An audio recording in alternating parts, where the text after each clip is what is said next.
जय नारायण। आज हम अपना यूनिट 3 जो DBMS है, डेटाबेस मैनेजमेंट सिस्टम, उसको हम शुरू करने जा रहे हैं। सबसे पहले समझिए डेटा क्या होता है।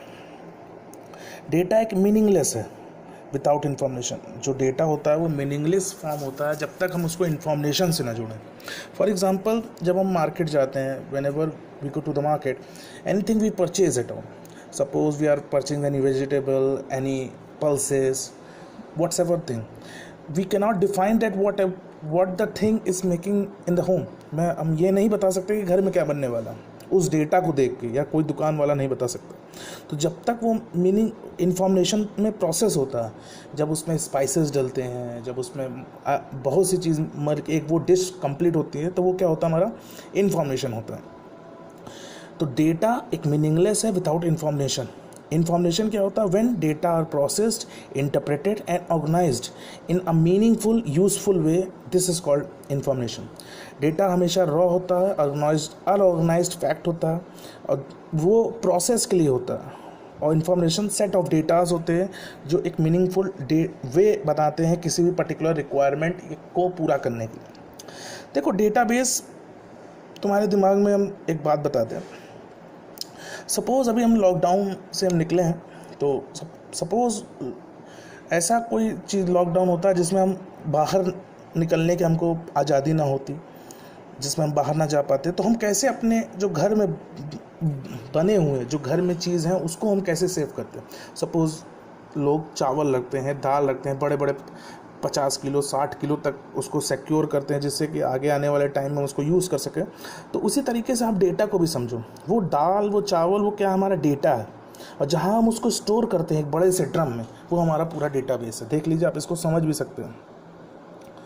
तो ये होता है database. Database is an organised collection of data generally stored and accessed electronically from a computer system. जब भी हम ये ऑर्गेनाइज होता है कलेक्शन ऑफ डेटा से, जब भी इसको हम स्टोर और एक्सेस कर सकें अपने कंप्यूटर सिस्टम पे, कभी भी किसी भी समय। DBMS का फुल फॉर्म जो होता है वो होता है database management system. It is a software that interacts with end users. ज़्यादा एंड यूजर्स मतलब जो यूज़ कर रहे होते हैं, applications and database itself to capture and analyse the data. जो भी चीज़ एंड यूज़र यूज़ करते हैं, उनके एप्लीकेशन और डेटाबेस, उनको सारी चीज़ों को कैप्चर करता है और एनालाइज करता है। ये सारा काम डेटाबेस का है। नेक्स्ट चलते हैं हम एडवांटेजेस पे। एडवांटेजेस क्या होते हैं? सबसे पहला मोस्ट एडवांटेज डेटाबेस का होता है वो डेटा रिडंडेंसी। डेटा रिडंडेंसी क्या होती है? जब भी हम सपोज एक क्लास की बात करते हैं और अंकित नाम के 4 बच्चे हैं, तो जब अंकित नाम के 4 बच्चे हैं तो हो सकता हो 4 अलग अलग भी हों। ये भी हो सकता है कि वो 4 सेम हो जो रिपीट कर रहे हों बार बार। तो ये डेटाबेस में फाइंड आउट किया जा सकता है। तो इस तरह से वो डेटा रिडंडेंसी, जो डुप्लीकेसी होती है, उसको हम कंट्रोल कर सकते हैं। नेक्स्ट होता है reduce updating errors and increase consistency. Reduced updating errors, जैसे बार बार कोई चीज़ हमने अभी आपसे बताई कि 4 नाम अंकित नाम से स्टोर है, उसको बार बार वो अपडेट कर रहा है, तो उसको हम रिमूव कर सकते हैं। क्या प्रॉब्लम आ रही है उसको हम रिड्यूस कर सकते हैं। इंक्रीज कर सकता है कंसिस्टेंसी, मतलब जो डेटा कंसिस्टेंट होता है, जिसको हमको रिक्वायरमेंट होता है, उसकी जो एक्यूरेसी होती है वो 100% तक इंक्रीज हो सकती है। ग्रेटर डेटा इंटीग्रिटी को मेंटेन कर देता है। जो अथॉरिटी होती है, जो ऑथराइजेशन होता है डेटा का, वो मेंटेन हो जाता है, उसकी जो वैल्यू होती है वो ग्रेटर हो जाती है। And independence from application program, जो डेटा इंडिपेंडेंस होता है, जो सेकुलर डेटा होते हैं, उसको वो कंट्रोल कर लेता है। Improved data access to user through use of host and query languages. देखो, इम्प्रूव्ड डेटा एक्सेस मतलब आप आराम से किसी भी डेटा को 30,000 40,000 डेटा को डेटाबेस से आराम से क्वेरी लगा के आप आउटपुट निकाल सकते हैं। इम्प्रूव्ड डेटा सिक्योरिटी, डेटा को सिक्योर कर देता है, उसकी सिक्योरिटी बढ़ा देता है। Reduce data entry, storage and retrieval cost, जो उसकी रिट्रीवल कॉस्ट है, सपोज कोई डेटा आपका गिर जाता है या खो जाता है, तो आप उसको रिट्राइव करते हैं, तो उसकी रिट्रीवल कॉस्ट को लेस कर देता है, उसकी स्टोरेज वैल्यू को रिड्यूस कर देता है, और डेटा एंट्री की वो भी रिड्यूस हो सकती है। नेक्स्ट हम चलते हैं फीचर ऑफ डेटाबेस। डेटाबेस के फीचर्स क्या क्या होते हैं? सपोज सबसे पहला फीचर जो है मिनिमम डुप्लीकेसी एंड रिडंडेंसी होता है। जो भी हमने आपको कैरेक्टरिस्टिक्स में भी बताया। Save storage and space cost होता है, हम आराम से स्टोर कर सकते हैं। Any one can work on it, कोई भी डेटा किसी भी समय कोई भी व्यक्ति किसी भी समय से वर्क कर सकता है। मल्टी यूज़र एक्सेस होता है, जब भी हम डेटाबेस को ऑनलाइन करते थे तो मल्टी यूज़र एक्सेस हो जाएगा। Provide high level of security, हमने अभी बताया आपको कैरेक्टरिस्टिक्स में, डेटा की सिक्योरिटी हाई हो जाती है। और लार्ज डेटाबेस मेंटेनेंस, जो देखो कोई भी चीज़ अगर इतनी सारी चीज़ें वो प्रोवाइड कर रही है तो उसकी मेंटेनेंस मांगेगा। गाड़ी तभी अच्छी दौड़ेगी जब उसकी मेंटेन होगी, अगर वो मेंटेन नहीं होगी तो वो गाड़ी आगे चल के ख़राब हो जाएगी। नेक्स्ट करते हैं कॉन्सेप्ट ऑफ रिलेशनल डेटाबेस। देखो रिलेशनल डेटाबेस से क्या समझते हो? रिलेशनल मतलब होता है relations. What do mean by the word relation? Relation between मतलब टेबल्स के बीच में रिलेशन, डेटा के बीच में रिलेशन, ये होता है रिलेशनल। और डेटाबेस का मतलब जहाँ डेटा स्टोर किया जाए उस पर्टिकुलर को क्या बोलते हैं? डेटाबेस बोलते हैं। A relational database is a digital database based on relational model of data as proposed by E.F. Codd in 1970। 1970 में एक E.F. कॉड नाम के व्यक्ति थे, उन्होंने डिजिटल डेटाबेस को क्या किया था? प्रमोट किया था और वो उसको इस प्रचलन में लाए थे।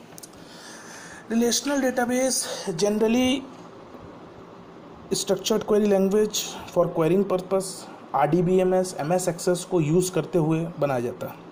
देखो कुछ उसके एग्जांपल्स पॉपुलर जैसे MS SQL है, IBM है, रिलेशनल डेटाबेस, MS एक्सेस है, ओरेकल है, माइक्रोसॉफ्ट SQL सर्वर है, ये सारे इसके एग्जांपल्स हैं।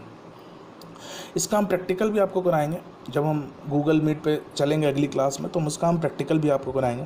पहले इसके कुछ कॉन्सेप्ट समझ लीजिए। टेबल क्या होती है? Table in RDBMS is stored as a data objects, जो डेटा ऑब्जेक्ट्स को होल्ड करता है उसे हम क्या कहते हैं? टेबल। कोई भी डेटा, नेम हो, एड्रेस हो, 1 2 3 4 5 6 7 8 नंबर, कोई भी नंबर हो, वो कोई भी चीज़ होल्ड कर रहा है जो डेटाबेस को, उसको हम क्या बोलते हैं? टेबल। हमेशा ध्यान रखना जो भी डेटाबेस में वैल्यू स्टोर होती है वो टेबल के फॉर्म में ही होती है, अगर हम रिलेशनल डेटाबेस की बात करें तो।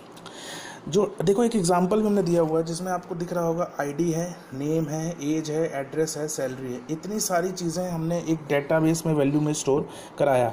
और टेबल क्या होता है? Basically collection of related data entries and it can be consist of numerous columns and rows. Columns और रोज के बेसिस पे हम जो डेटा को स्टोर करते हैं वो होता है टेबल। फील्ड क्या होता है? इसी एग्जांपल को हम देखते हैं। फील्ड देखो जैसे ID है, नेम है, एज है, एड्रेस है, सैलरी है, जो ये पर्टिकुलर इंडिविजुअल कॉलम होता है टेबल में वो होता है field. ID, name, age, address और सैलरी, ये जो पर्टिकुलर कॉलम हो रहा है वो क्या होता है? फील्ड होता है। और every table is broken up into small entities, कोई भी चीज़ को हम स्मॉल एंटिटीज़ में देख सकते हैं, उसको भी हम क्या कहते हैं? फील्ड बोलते हैं। जैसे ID को देख सकते हैं, नेम को देख सकते हैं, एड्रेस को देख सकते हैं, सैलरी को देख सकते हैं।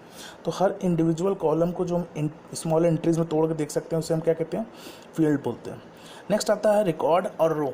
इन सिंगल इंडिविजुअल जो रो होती है उसे हम क्या कहते हैं? रिकॉर्ड। इंडिविजुअल जो एंट्री होती है जो एग्जिस्ट करती है टेबल में उसे हम कहते हैं रिकॉर्ड या रो। कॉलम की बात अभी हमने आपको बता दी, सिंगल एंट्री जो कॉलम होता है वो होता है फील्ड। नेक्स्ट आता है एग्जांपल्स ऑफ डेटाबेस। देखो एग्जांपल तुमको मैंने अभी बताया, इसको मैं एक चीज़ लार्ज कर दिखाता हूँ। कॉलम नेम जो हमारा फील्ड नेम होता है, जैसे एजेंट नेम है, एजेंट कोड है, वर्किंग एरिया है, कमीशन है, फ़ोन नंबर है, ये सब क्या हमारा? ये हमारा कॉलम नेम है, फील्ड नेम। अभी एक टॉपिक आपको दिख रहा होगा की फील्ड। की फील्ड जो बात है वो हम उसको अगली क्लास में करेंगे, इसी पे हम छोड़ेंगे कि की फील्ड क्या होता है। फील्ड्स का नाम आपको बता दिया हमने। रिकॉर्ड हमने देखो एक रेड कलर से मार्क किया हुआ, ये रिकॉर्ड होता है। ये पूरा टेबल देखो, इसे हम टेबल कहते हैं। कॉलम की वैल्यूज़ होती हैं, उसे हम जैसे लंदन है, A001 है, ये कॉलम वैल्यूज़ हैं। और रिकॉर्ड रो पर्टिकुलर की वैल्यू को स्टोर करता है। तो ये होता है एग्जांपल ऑफ डेटाबेस। कोशिश करता हूँ थोड़ा बहुत डेटाबेस का कॉन्सेप्ट आपको समझ में आया होगा। अगली क्लास में हम मिलेंगे तो की फील्ड पूछेंगे, की फील्ड क्या होता है उसके बारे में बताएंगे, वहीं से शुरुआत करेंगे। और कुछ सवाल होंगी जो अगली क्लास में आपसे पूछे जाएंगे इसके रिलेटेड, तो थोड़ा सा इसको ध्यान रखिएगा। Thank you. Record row particular जो भी चीज़ होता है हर का एक सिंगल रिकॉर्ड होता है। देखो इंडिविजुअल रो जो होती है वो एक रिकॉर्ड कहलाती है, इंडिविजुअल कॉलम जो होता है वो एक फील्ड कहलाता है, और ये जो एजेंट कोड है, एजेंट नेम है, वर्किंग एरिया है, ये फील्ड नेम कहलाते हैं, और ये पूरी देखो टेबल कहलाती है। आज के लिए इतना ही। अगली क्लास में जब हम मिलेंगे तो इसके आगे का पढ़ेंगे। थैंक यू एंड जय नारायण।